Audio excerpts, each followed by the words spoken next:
Hi, I'm Alex, this is Pucks and Paperbacks, and these are my 3 favorite movies. So in this reading vlog, I'm going to be reading a book based on each of my favorite movies. I've seen this video done by a couple other booktubers, so I will link their videos down below. In this reading vlog, I will be reading a book based on The Sandlot, a book based on Spider-Man. I don't have a specific favorite movie. I love all Spider-Man movies equally. I love Tom Holland, I love Andrew Garfield, and I love Tobey Maguire, and I love Miles Morales, so I will be reading Miles Morales by Jason Reynolds, which is his novelization of Into the Spider-Verse. I love Into the Spider-Verse, so I'm really excited to read this one. And my top favorite movie, High School Musical, which is the one I'll be starting with. One thing about me is I love High School Musical. I've watched the show, I've watched the movies, I am that millennial. And so this book is the reason for this video. For the last couple years, I've been doing the Pop Sugar Reading Challenge, and this year, in 2023, the reading prompt was to read a book based on a popular movie, and that's where this baby comes in. I actually have owned these books as a kid. I don't have them anymore, so I ended up buying this secondhand, and this isn't my first time reading a novelization of a Disney show or movie, because in a video I did a few years ago where I read books for my birthday, I read, picture this, the Lizzie McGuire novelization. I'll have the video linked up above if you want to watch it, because it was a wild time reading that book. So today is December 6th, 2023, and I am going to make some lunch and read High School Musical and feel like I am 13 again. Or should I say 17 again? I'll be here all week. When class is in session, this high school is rockin'. Check out the Disney Channel original movie, High School Musical, coming up next.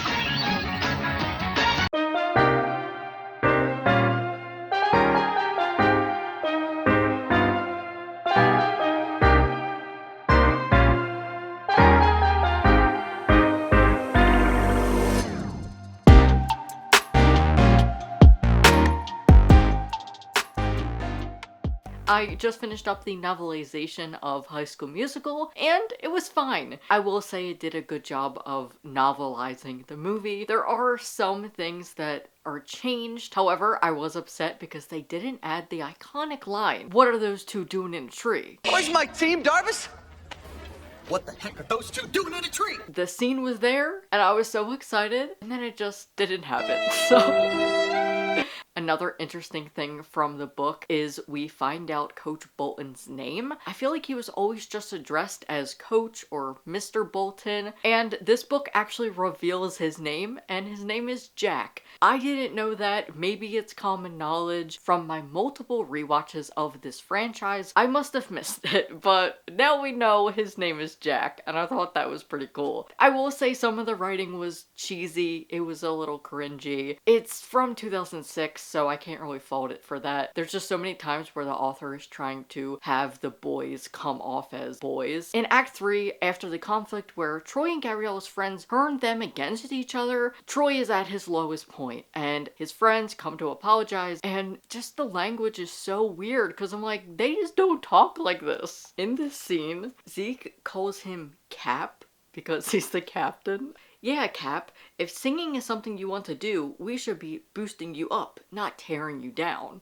He's not wrong, but calling him Cap is hilarious to me, just because it's so out of character. I'm like, I just don't even think he would say that. And then Troy says, "And you're not going to hear me sing, dudes, because Gabriella won't even talk to me." And I don't know why. I have always hated the conflict in this movie because the friends are just horrible. I think this is just a theme in Disney movies, that the friends are awful people. They do the most horrendous things. Like, the fact that they put this scheme together to tear them apart for their own gain is so awful. Like, please don't be friends with these people. They're awful for doing that. And I know that this is probably just typical teen behavior, so it's relatable, but it's just the fact that they don't realize what they did was bad until Gabriella and Troy are at their lowest point. The book says they're depressed, which I don't really know. A lot of people like to use depressed as a synonym for sad, and it's just not the same thing. So I'll just say they were at their lowest point, but I'm glad I finally got to read this. They do add some of the lyrics into the book, so I was listening to the soundtrack as I read, and this was fun, so I'm glad I got to read it. Now on to my next read.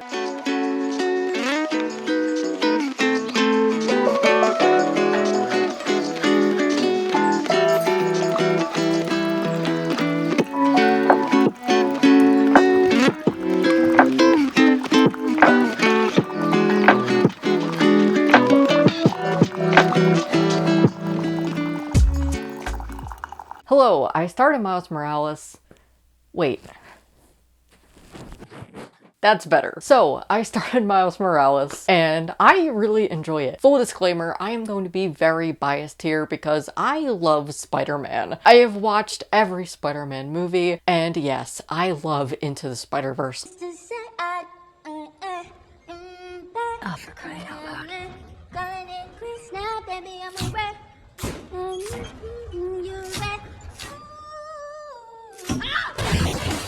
I think it is fantastic. One of the best movies. And so it doesn't surprise me that I am loving this. I love Jason Reynolds and I love Spider-Man, so I was destined to love this book. I'm only 11% in, but so far I'm really enjoying it. Jason Reynolds does a great job of mimicking the voice of Miles. However, this is not an origin story. Yes, we do know how Miles got bit by the spider, and there are some things about his uncle that we're learning, but it is still true to the Spider-Man story, and basically you are being dropped into the world. Now, this doesn't bother me because a fun fact about me is I love to read Spider-Man fanfic on AO3, specifically between Tony Stark and Spider-Man. It's Iron Dad, they call it. So I am very used to reading stories about Spider-Man in different scenarios, which is why the fact that it's not an origin story doesn't bother me. I know the story like the back of my hand, so I don't really need that, but I'm really enjoying this. I can't wait to read more. Now I'm gonna get some cleaning done and read more of the audiobook, and I will come back when I'm at the halfway point. Listening Library presents Miles Morales, Spider-Man, by Jason Reynolds. Read for you by Guy Lockhart.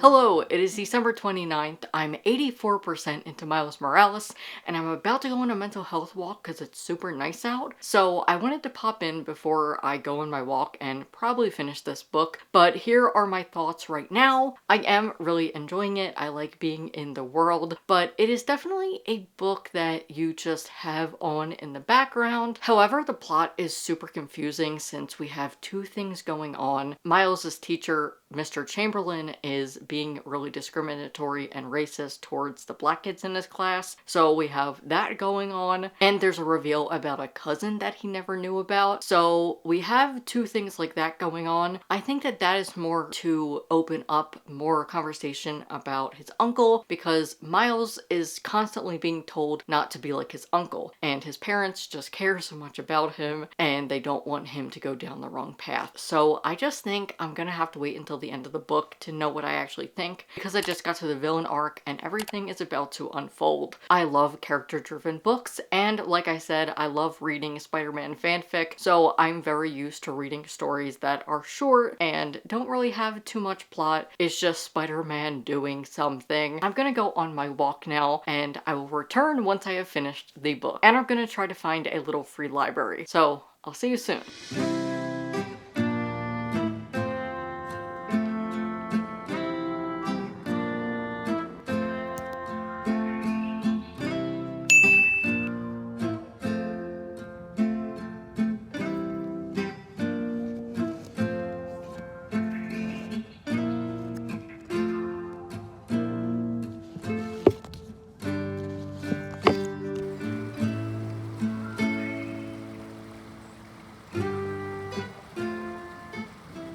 I am back from my walk and I finished up Miles Morales and I really enjoyed it. Like I said, it is just a slice of life. You're being dropped into the world and I enjoyed it. I like that I was able to just put it on and listen to the story. It did have underlying themes such as academics and how Black kids are treated, especially how they are taught by the education system to fail. Immediately they are written off. I liked that commentary and how the kids join together to try to take down their teacher. I don't want to say too much because I don't want to spoil it, but it was good. I liked that it wasn't a traditional novelization like the High School Musical book.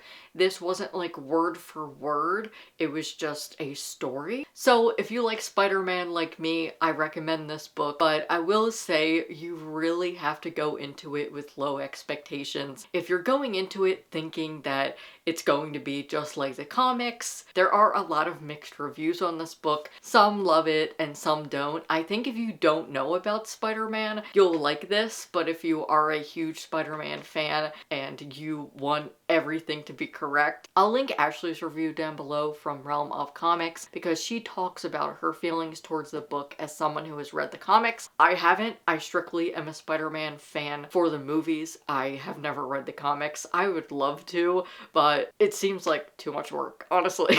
I feel like there's way too many volumes. So if you have read them, let me know, but I think I'll just stick to the movies for now. So that is it. I really enjoyed this and I'm glad I read it. I'm gonna go watch the movie and I'll let you know if I have anything more to say regarding the movie and the book. Hello, I finished up watching Into the Spider-Verse last night and I forgot how much I love this movie. I will say I am not a big fan of the whole different Spider-Man's world only because I like the characters, so I like to stick with the main character, and when we go off the book, it's too much. But I don't hate it that much. Like, I can still enjoy the movie while that is a thing. And what I like about the book is it basically drops you into Miles's world after the events of the movie. Now, there is some word for word of the movie. I could remember some scenes or some dialogue that I remember from the book. So I think that that was a great novelization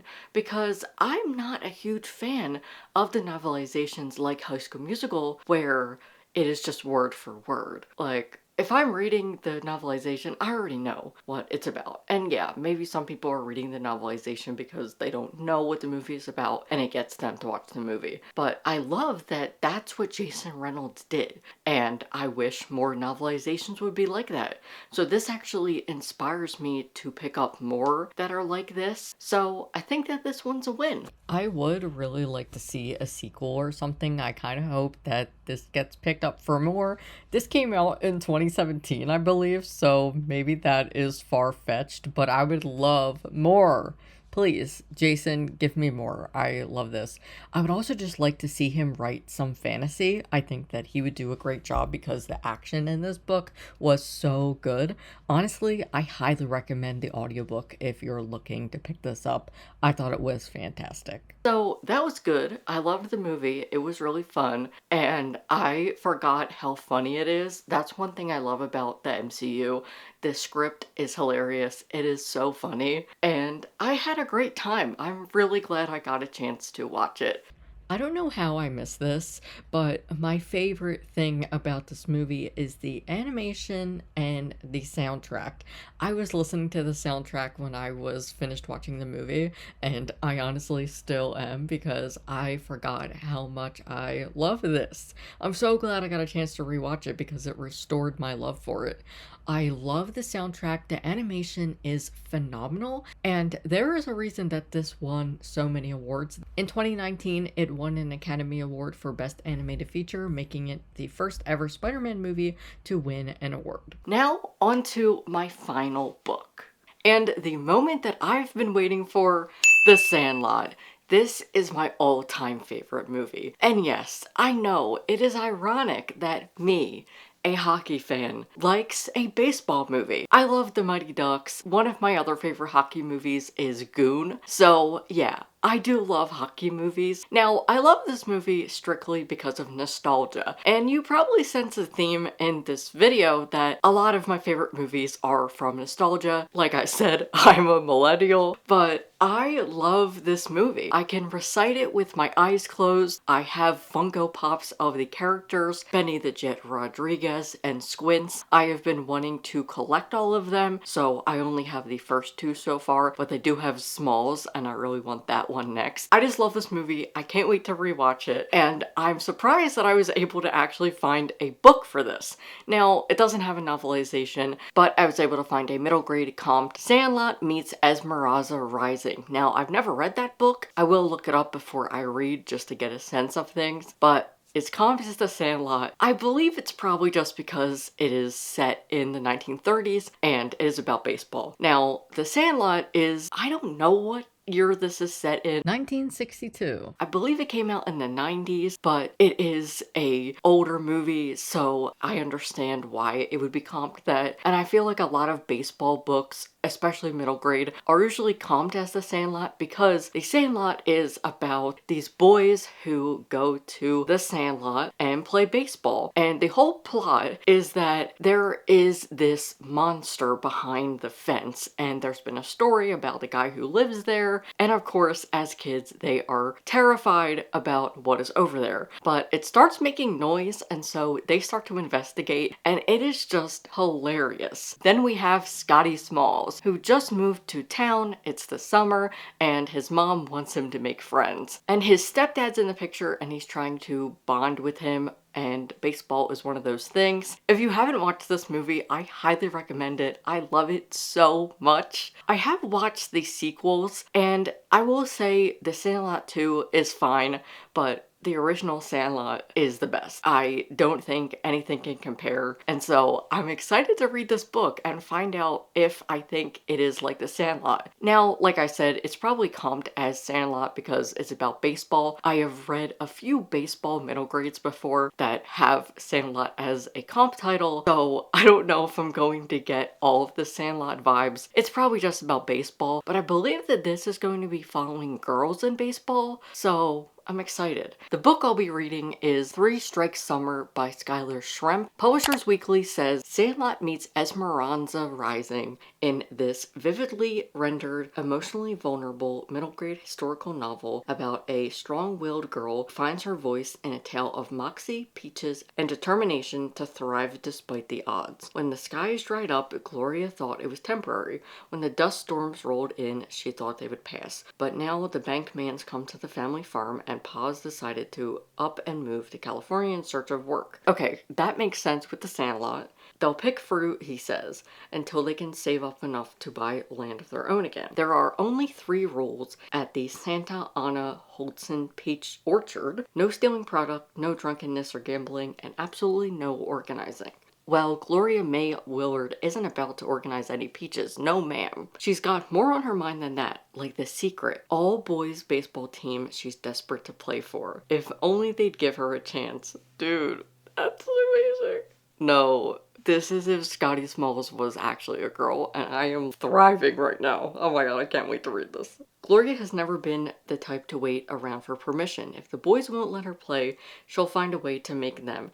If the people around her are keeping secrets, then she'll keep a few of her own. And if the boss men at the Santa Ana Holtzen Peach Orchard say she can't organize peaches, then by golly, she'll organize a whole ball game. Holy shit, I'm so excited about this. I can't wait to read this and show you what I have in store for this movie. I want you to make some friends this summer. They were 9 great kids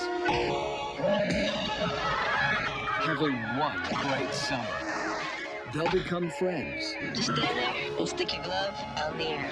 I'll take care of it. They'll become a team. Yeah! All right! And one of them You're the best! will become a legend.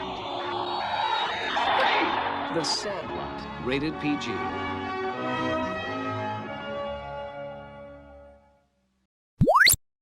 Hello, I am 50% into 3 Strike Summer, so I wanted to pop in and give you a reading update. I know I'm wearing hockey stuff when I should be wearing baseball, but I just got done watching hockey. We won, and I don't want to change. I'm very comfortable right now, and it is currently snowing outside. You might have noticed my stylistic choices of trying to wear things that are related to the book that I'm reading or the theme of the video, but today is all hockey, so you're getting hockey. This book is about the Great Depression, and it is following Gloria May, who is a fierce, feisty young girl, and she loves baseball. She is so determined to get onto the boys' team that she will do anything, and she is a good pitcher. Her family moves from Oklahoma to California because there is better work. I say this every time I review a middle grade, but it's true. I commend any author that writes middle grade and can get the voice right, and Schrempp is doing that here. I'm enjoying following Gloria, our main character, and just getting to see the perspective of a kid in the 1930s versus an adult. You really get to see her perspective as she's not really sure what's going on. She just wants to play with the other kids and play baseball, and she is ignoring a lot of the things that her parents are saying because it's a scary moment in time. Her family is in California along with the other workers, and they are all working in the fields. Especially here, they're working on peaches. With the baseball kids, there's a rivalry between the peaches and the apricots, and I feel like that's going to be some symbolism for what is going on here in time. Gloria has a southern twang, and I'll be honest, it was really hard to read at first. You definitely have to get into it. I will say there is a big trigger warning for the loss of a child, especially an infant, and there is a lot of talk about that. There's also racism, as there is language around good and bad workers. There was a scene where a person of color is taken and put into a car and deported. So I wanted to point that out because this is not a tame book by any means. Yes, it is a middle grade, but it is doing a good job of teaching kids what it was like to be a kid in the 1930s. Now, Gloria is a white girl, so her perspective is going to be vastly different from a kid of color or a family of color, but there are things in the background that are happening to the people of color, and since it is the 1930s and the Great Depression, there is talk about the Reds and communism, so there's a lot going on here. I think it's a pretty good book so far. In terms of the Sandlot, A+. I think that this is a great comp title for The Sandlot because there are a group of boys who are baseball players and they play at a secret spot like The Sandlot. The Sandlot isn't like private or anything, but I don't think anybody really knows that these kids are playing baseball there. My plans are to hopefully finish up the book tonight so that then I can watch The Sandlot maybe tonight or tomorrow, but I'm gonna get back to reading. So far, I'm enjoying it. I like Gloria. I love a fierce main character, and I'm excited to see what happens because we just got some conflict where she is sneaking out, and that is a big no-no. There's so much rhetoric about being a good worker, and so like I said, this is not a lighthearted book by any means, but it is about a girl in the 1930s and how her family is coping and how they're trying to make money, and I just really like the perspective of a kid. I think that that's so interesting to see what a kid was like in the 1930s, but I am enjoying it. I don't have any complaints right now, so I'm gonna go and finish up the book, and I will see you when I'm finished. It is Sunday and I am getting so cozy. It is 7:30 and I just finished up 3 Strike Summer, so I want to talk about it and watch The Sandlot before I go to bed for the night. I really enjoyed this. This was a hidden gem. I'm glad that I was able to pick it up. It is about the Dust Bowl refugees, and this is following Gloria May and her family. I want to correct some things that I might have said in the last clip. I don't know how I'm gonna edit that one. I talk about some things that I think I got wrong, so let's just clarify them here. They are Dust Bowl refugees, which I learned about in the author's note. The author's note gives us a history lesson on the Dust Bowl refugees, which is what this book is about. The book starts off in Belco, Oklahoma. They end up going to Texas, and then the remainder of the book is set in California with all of the other farmers. So I'm gonna read off of the author's note just so I don't get anything wrong. It says, these farmers, including Pa and Gloria's granddad, began plowing up Oklahoma's deep-rooted native grass so they could grow crops like broomcorn and wheat. And these were the land of the Comanche, Wasatch, in parentheses it says Osage, and the Kiowa tribes. And white farmers began flocking into the panhandle in the late 19th century in hopes of staking a claim when the territory eventually became a state. So broomcorn and wheat were never meant to grow in Oklahoma, and the farmers didn't know it, but they were destroying the very land that they depended on. And then in the Great Depression in 1929, obviously that was a horrible year in the US, and this affected the families, especially of farmers. With every harvest, the native plants that held the soil down became scarcer and scarcer. If a drought hit, there would be nothing to keep the soil from eroding and blowing away into dust. Then in 1929, when the Great Depression hit, obviously that affected a lot of families, especially farmers, and Oklahoma was one of the states that was hit the hardest, especially because of the farming, and they had severe droughts that finally struck in the early 1930s. The land dried out, and with no native prairie grass to hold it into place, the earth simply blew away into dust. Families like Gloria's endured dust storms of biblical proportions. And that's where I want to clarify. I didn't realize, I think it's just because it's so vague, you kind of have to pick up some context clues to know what happened to Gloria's youngest sibling. There was a baby who they call Little Cy, who ended up dying due to the dust, and they mentioned that in the author's note. Little Cy is a character of my own invention, but his story was sadly a common one for people living in hard-hit areas. It says many people developed an illness called dust pneumonia, which is basically like a very, very bad cough, and not everyone recovered. And that is what happens to Little Cy in the book. And this is where I want to say, I feel like the author could have given us a little bit more context there, because she doesn't mention the Dust Bowl at all in the book. And I wish that we would have had a little bit more of that history in there. But I think if her purpose was to make kids more aware of this situation, which most historical fiction I feel like is, they take a period of time that you might not have heard of before and make the book. And so I wish that she would have added more like that, because I can see this book being taught in school. If you're going over the Great Depression, I think this would be an awesome book. And the author also gives some recommendations for other books to read, and the comic title for this book was Esperanza Rising, and so this also talks about the Dust Bowl, and I definitely want to pick that up because it is on my library, so I definitely want to pick that one up to see what more I can learn about this, because I've never heard of this. Then she begins to talk about the Dust Bowl refugees, saying they were called Dust Bowl refugees, meaning they were forced to leave home because of the disaster. Heading into the unknown when you don't have a lot of money or food can be dangerous, but many made the difficult choice to leave everything behind and head for greener pastures, as Pa says in the book. In between 1930 and 1940, about 2.5 million people moved out of the Plain States. Of those, 200,000 went to California, which is what Gloria's family does in this book. The arrival of Dust Bowl refugees completely changed the ethnic makeup of the workforce. Just a few years before Gloria gets there, most of the workers on the large factory farms would have been Mexican, Filipino, or sometimes black. But the US government took deliberate action to make room for the newly destitute white workers from the Plain States.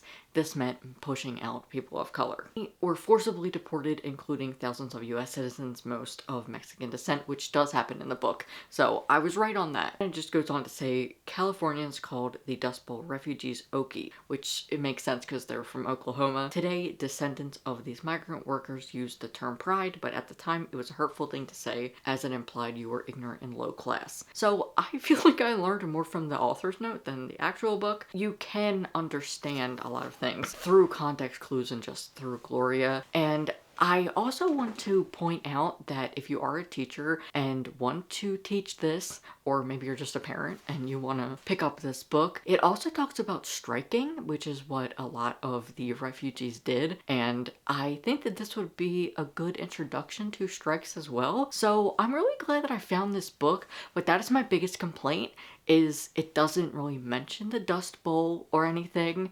I think you could definitely teach this alongside, but my only complaint is that I wish she would have just mentioned the Dust Bowl or anything. There is an epilogue, and I was hoping that maybe it was 5 years down the line or something, and Gloria was like, yeah, we're called the Dust Bowl refugees, and I learned a little bit like that. So it kind of sucks that I had to wait for the author's note to actually find out what the whole book was really about, but I would like to pick up this author again. And in terms of the Sandlot, I think this is a great comp title. This was really fun. It gave me Sandlot vibes, and I am so excited to watch the movie now. But that is it for my review of Three Strike Summer. I enjoyed it. Besides the fact that it didn't give me all of the context, I liked being dropped into the 1930s and learning through a kid's eye of what it was like. However, like I previously said, this is just one girl's perspective, and she's a white farmer versus a person of color, especially the Mexican families.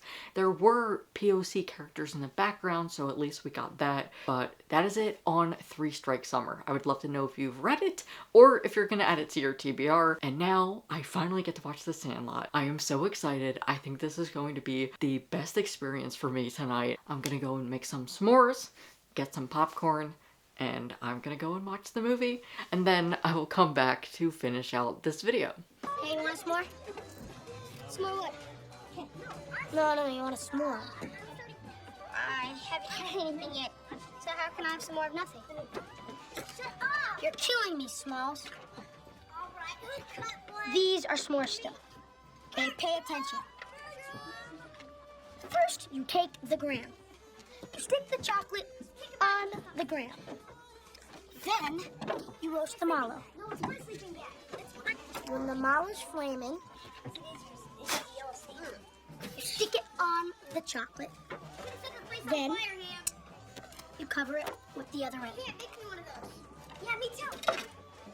Then, you scuff.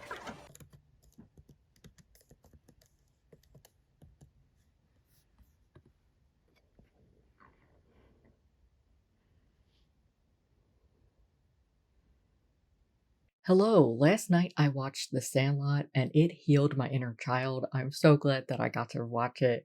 It is still by far my favorite movie. Nothing compares, and now I want to watch it all the time. I wanted to pop in just to let you know I watched it, and I am so glad that I did, but also I saw a similarity from the book, which is one of the characters, Benny the Jet Rodriguez. He is the kid who helps Smalls learn about baseball because he's a geek and he just has no idea what he's doing. But I will say, his stepdad doesn't even teach him. Like, the whole thing is he wants his stepdad to teach him, and every time he asks him, he's either too busy, and then there's like a scene where the mom actually has to convince the dad to actually teach him. The thing is, Scotty doesn't know how to throw the ball, and he doesn't know how to catch it. And the dad just, like, doesn't help him at all. Benny, who's probably like 12, 13 years old, helps him more than his actual stepdad, so. Anyway, Benny, his full name is Benjamin Franklin Rodriguez, which I thought was so interesting because in Three Strike Summer, there is a boy and a family called the Franklins, and there's a boy that her sister Jess is fond of. His name is Benjamin Franklin, and they refer to him as Joe Franklin's sweet son. And I was like, oh my god, look at that. And there is a scene when they're in California and they meet the baseball boys, and he is actually there. I thought that was so interesting. I'm not sure if that's just a coincidence or if the author intentionally did that, but I think that solidifies the fact that this is a great comp title to The Sandlot. That's all I really wanted to mention about the movie, but I highly recommend to watch it if you haven't, because I love it so much, and it actually aged pretty well. I think it's just such a great movie, and I love it, so I'm really glad I got to rewatch it. And that concludes my reading vlog, reading books based on my favorite movies. Let me know in the comments what your favorite movie is, and if you're surprised by any of my choices. If you would like to see another reading vlog like this where I read books based on my favorite TV shows, hit like. And if you're new here and you liked this video, feel free to hit subscribe. I'm trying to hit 3,000 subscribers, and I'm super close, so if you like queer books and you like videos like this, feel free to hit subscribe. If you're into that kind of thing, I would love to have you. Before you leave, don't forget to check my description for important resources and things that I have mentioned in this video, including the book titles, as well as other creators' videos that are similar to this. Thank you for watching, and I hope to see you in the next one. Bye.